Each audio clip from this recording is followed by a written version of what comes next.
श्री ब्रह्म पुराण, वारातीत, कुशावत, नीलगंगा और कपोत तीर्थ की महिमा, कपोत और कपोती के अद्भुत त्याग का वर्णन।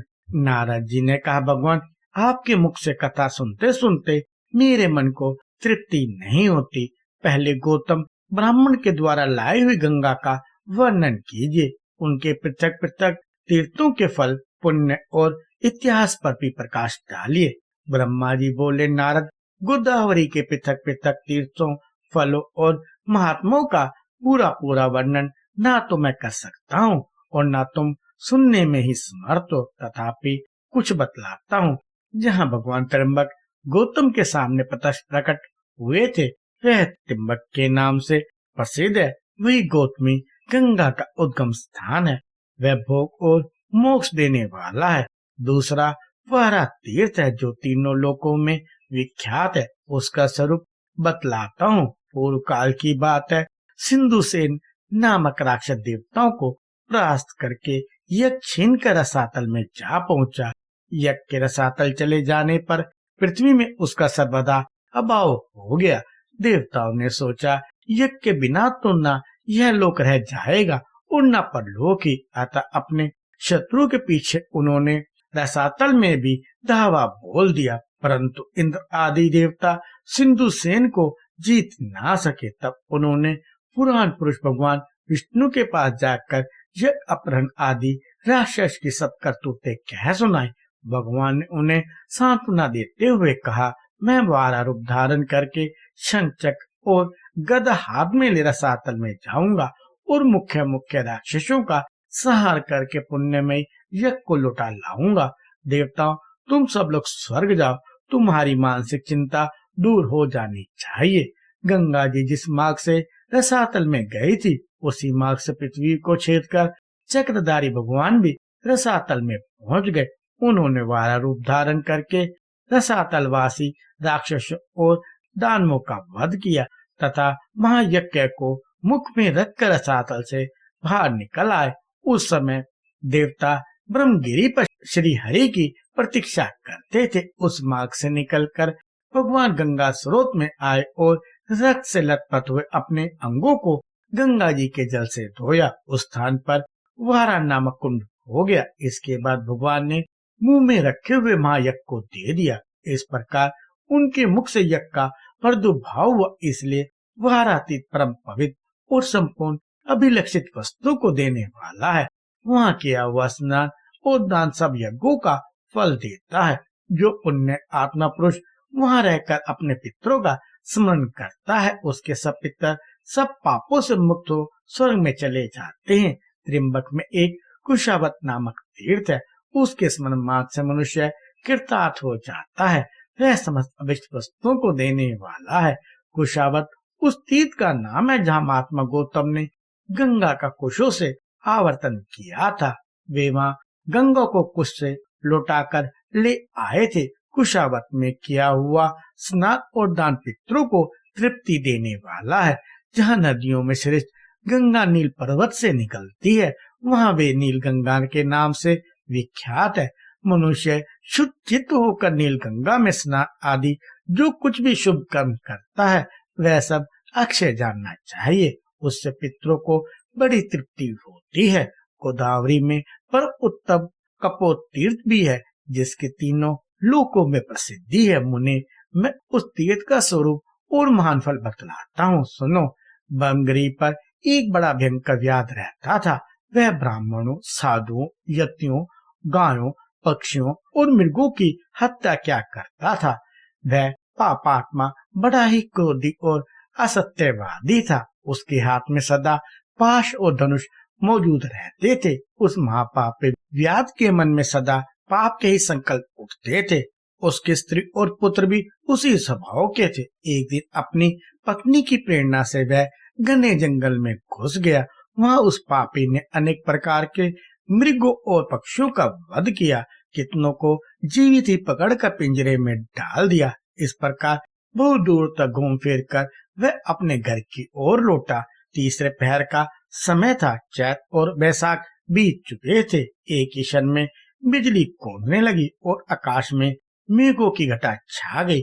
हवा चली और पानी के साथ पत्थरों की वर्षा होने लगी।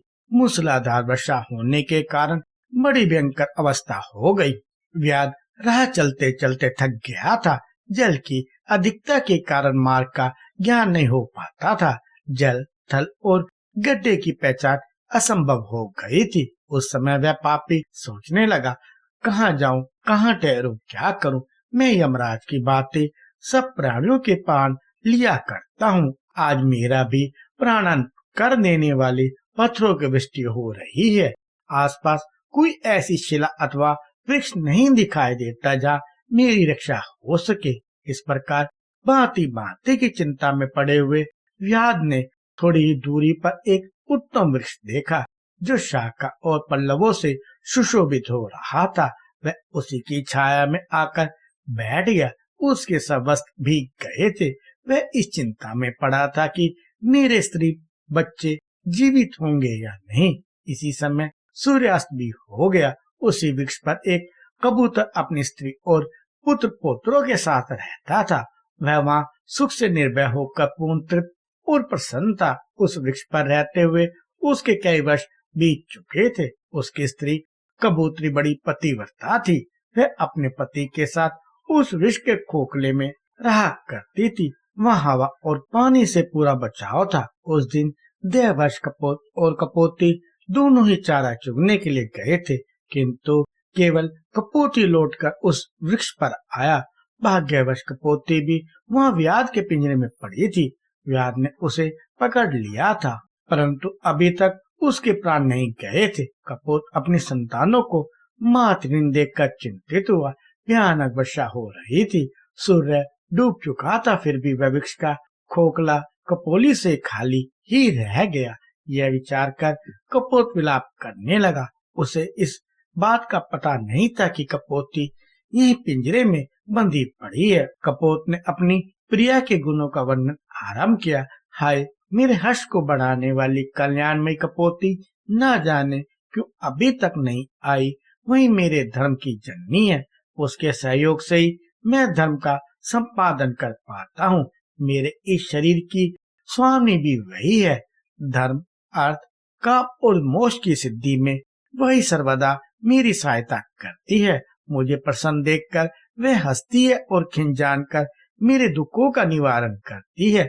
उचित सलाह देने में वह मेरी सखी है और सदा मेरी आज्ञा के ही पालन में संलग्न रहती है। सूर्य अस्त हो गया तो भी वह कल्याणी अभी तक नहीं आई। वह पति के सिवा दूसरा कोई व्रत, मंत्र, देवता, धर्म अथवा अर्थ नहीं जानती। वह पतिव्रता है। पति में ही उसके प्राण बसते हैं। पति ही उसका मंत्र और पति ही प्रियतम है। मेरी कल्याण में भार्या अभी तक नहीं आई। क्या करूं, कहाँ जाऊं?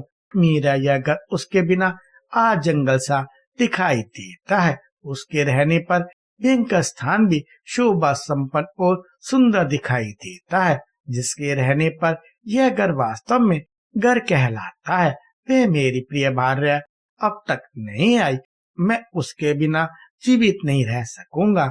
अपने प्रिय शरीर को भी त्याग दूंगा, किंतु यह बच्चे क्या करेंगे? ओह, आज मेरा धर्म लुप्त हो गया है।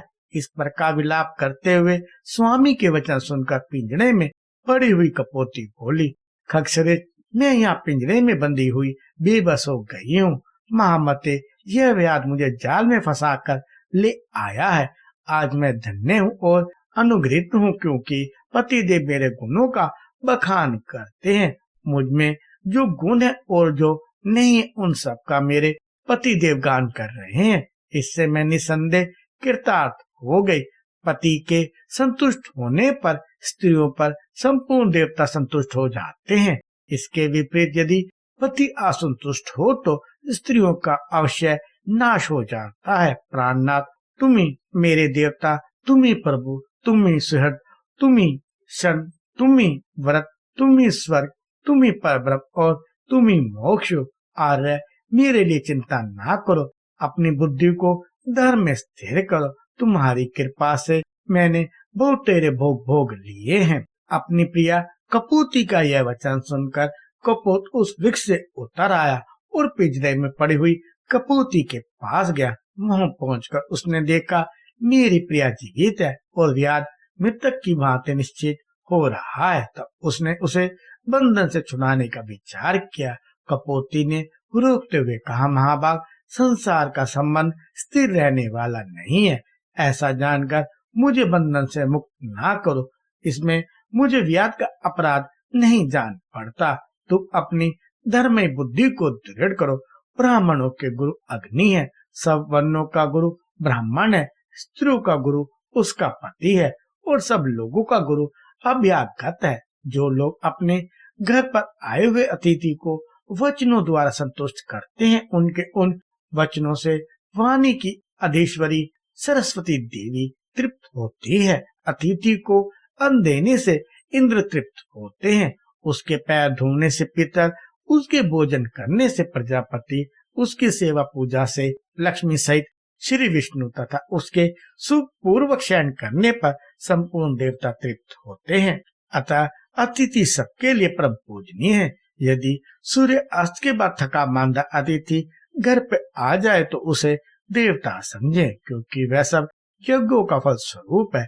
थके हुए अतिथि के साथ गृहस्थ के घर पर संपूर्ण देवता, पितर और अग्नि भी पधारते हैं। यदि अतिथि तृप्त हुआ तो उन्हें भी बड़ी प्रसन्नता होती है, और यदि वे निराश होकर चला गया तो वे भी निराश होकर ही लौटते हैं। अतः प्राणनाथ, आह सर्वथा दुख छोड़कर शांति धारण कीजिए और अपनी बुद्धि को शुभ में लगाकर धर्म का संपादन कीजिए। दूसरों के द्वारा किए हुए उपकार और अपकार दोनों ही साधु पुरुषों के विचार से श्रेष्ठ है। उपकार करने वालों पर तो सभी उपकार करते हैं। अपकार करने वालों के साथ जो अच्छा बर्ताव करे वही पुण्य का भागी बतलाया गया है। कपोत बोला, सुमुखी, तुमने हम दोनों के योग्य ये उत्तम बात कही है, किंतु इस विषय में मुझे कुछ और भी कहना है, उसे सुनो। कोई 1000 प्राणियों का भरण पोषण करता है, दूसरा 10 का ही निर्वाह करता है, और कोई ऐसा है जो सुखपूर्वक केवल अपनी जीविका का काम चला लेता है। किंतु हम लोग ऐसे जीवों में से हैं जो अपना ही पेट बड़े कष्ट से भर पाते हैं। कुछ लोग खाई खोद कर उसमें अन्न भर कर रखते हैं, कुछ लोग कोटे भर धान के धनी होते हैं और कितने ही गढ़ों में धान भर कर रखते हैं, परंतु हमारे पास तो उतना ही संग्रह होता है जितना अपनी चोंच में आ जाए। शुभे, तुम ही बताओ, ऐसी दशा में इस थके मांदी अतिथि का आदर सत्कार मैं किस प्रकार करूं? कपोती ने कहा, नाथ, अग्नि, जल, मीठी वाणी, तीर और काष्ठ आदि जो भी संभव हो वह अतिथि को देना चाहिए। यह व्याध सदी से कष्ट पा रहा है। अपनी प्यारी स्त्री का कथन सुनकर पक्षीराज कपोत ने पेड़ पर चढ़कर सब और देखा। जो कुछ दूरी पर उसे आग दिखाई दी, वहां जाकर वह चोंच से एक जलती हुई लकड़ी उठा लाया और व्याध के आगे रखकर अग्नि को प्रज्वलित किया। फिर सूखे काठ, पत्ते और तिनके बार बार आग में डालने लगा। आग प्रज्वलित हो उठे। उसे देखकर सर्दी से दुखी व्याध ने अपने जड़वत बने हुए अंगों को तपाया। इससे उसको बड़ा आराम मिला। कपोती ने देखा व्याध शुदा की आग में जल रहा है। तब उसने अपने स्वामी से कहा, महाभाग, मुझे आग में डाल दीजिए, मैं अपने शरीर से इस दुखी व्याध की तृप्ति करूंगी। सुवत, ऐसा करने से तुम अतिथि सत्कार करने वाले पुण्य आत्माओं के लोक में जाओगे। कपोत बोला, शुभे, मेरे जीते जी यह तुम्हारा धर्म नहीं है, तुम ही आज्ञा दो, मैं ही आज अतिथि यज्ञ करूंगा। यूं कहकर कपोत ने सबको शरण देने वाले भक्त वत्सल विश्व रूप चतुर्भुज महाविष्णु का स्मरण करते हुए अग्नि की 3 बार परिक्रमा की। फिर व्याध के ये कहते हुए अग्नि में प्रवेश किया कि मुझे सुखपूर्वक उपयोग में लाओ। कपोत ने अपने जीवन को अग्नि में होम दिया। यह देख व्याध कहने लगा, हो, मेरे इस मनुष्य शरीर का जीवन धिक्कार देने योग्य है, क्योंकि मेरे ही लिए पक्षीराज ने यह साहसपूर्ण कार्य किया है। यूं कहते हुए व्याध से कुपोती ने कहा, महाभाग, अब मुझे छोड़ दो। देखो, मेरे ये पतिदेव मुझसे दूर चले जा रहे हैं। उसकी बात सुनकर व्याध सहम गया और तुरंत ही पिंजड़े में पड़ी हुई कपोती को उसने छोड़ दिया। तब उसने भी पति और अग्नि की परिक्रमा करते हुए स्वामी के साथ चिता में प्रवेश करना स्त्रियों के लिए बहुत बड़ा धर्म है। वेद में इस मार्ग का विधान और लोक में भी सबने इसकी प्रशंसा की है।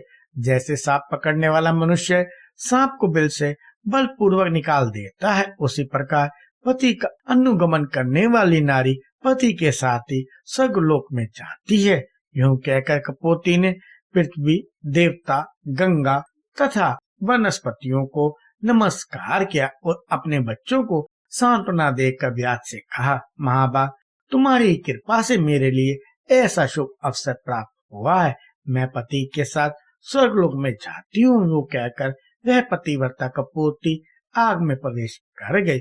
इसी समय आकाश में जय जयकार की ध्वनि गूंज उठी। तत्काल ही सूर्य के समान तेजस्वी अत्यंत सुंदर विमान उतर आया। दोनों दंपति देवता के समान दिव्य शरीर धारण करके उस पर आरूढ़ हुए और आश्चर्य में पड़े हुए व्यास से प्रसन्नता पूर्वक बोले, महामते, हम देवलोक में जाते हैं और तुम्हारी आज्ञा चाहते हैं। तो अतिथि के रूप में हम दोनों के लिए स्वर्ग की सीढ़ी बनकर आ गए। तुम्हें नमस्कार है। उन दोनों को श्रेष्ठ विमान पर बैठे थे व्यास ने अपना धनुष और पिंजड़ा फेंक दिया और हाथ जोड़कर कहा, महाभाग, मेरा त्याग ना करो, मैं अज्ञानी हूँ, मुझे भी कुछ दो। मैं तुम्हारे लिए आदरणीय अतिथि होकर आया था, इसलिए मेरे उद्धार का उपाय बतलाइए। उन दोनों ने कहा, व्यास, तुम्हारा कल्याण हो, तुम भगवती गोदावरी के तट पर जाओ और उन्हीं को अपना पाप भेंट कर दो। वहाँ 15 दिनों तक डुबकी लगाने से तुम सब पापों से मुक्त हो जाओगे। पाप मुक्त होने पर जब पुनः गौतमी गंगा में स्नान करोगे तब अश्वमेध यज्ञों का फल पाकर अत्यंत पुण्यवान हो जाओगे। नदियों में श्रेष्ठ गोदावरी ब्रह्मा, विष्णु और महादेव जी के अंश से प्रकट हुई है। उनके भीतर पुनः गोता लगाकर जब तुम अपने मलिन शरीर को त्याग दोगे तब निश्चय ही श्रेष्ठ विमान पर आरूढ़ हो स्वर्गलोक में पहुंच जाओगे। उन दोनों की बात सुनकर व्यास ने वैसा ही किया। फिर वह भी दिव्य रूप धारण करके एक श्रेष्ठ विमान पर जा बैठा। कपोती और व्यास तीनों ही गौतमी गंगा के प्रभाव से स्वर्ग में चले गए। तभी से वह स्थान कपोत तीर्थ के नाम से विख्यात हुआ। वहाँ स्नान, दान, पितरों की पूजा, जप और यज्ञ आदि कर्म करने पर वे अक्षय फल को देने वाले होते हैं। कृपया लाइक, शेयर और सब्सक्राइब करें।